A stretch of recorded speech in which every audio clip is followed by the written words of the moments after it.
feel like people get this misconception that you have to hit a rock bottom to change. And yes, that is true for a lot. But I don't know about your bottoms, but my bottoms always had a trap door and it could go deeper.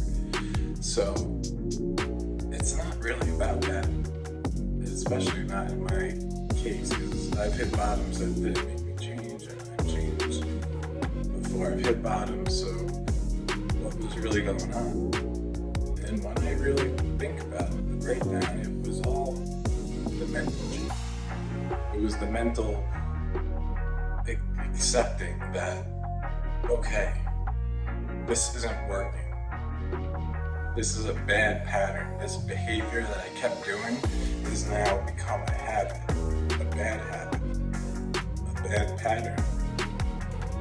So you have to keep breaking that pattern. Every time you fall into that, you have to break the pattern. Destroy it, like a record that you keep scratching so you can't play back anymore. But if you don't replace that, that's the thing. If you don't replace that habit with something more positive, something that is going to better yourself, you're gonna fall back. And that has to be conditioned. So in the beginning, it may start as you doing some sort of ritual. That's why doctors say things like do affirmations and things like that, because to some extent they work. I would take it a step further and really say what you say as you mean it and feel it. Even if in the beginning it's awkward and sounds corny, but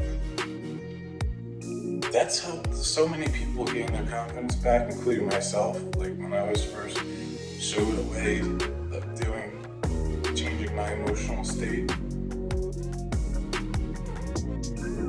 it was rituals that I started adding onto my life, starting with how I started my morning.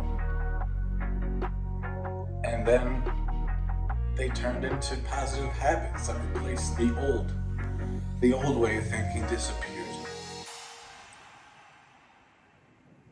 You don't have to continue living the way that you're living. You could change by just changing the way that you perceive things, by changing a few little steps, adding a few rituals.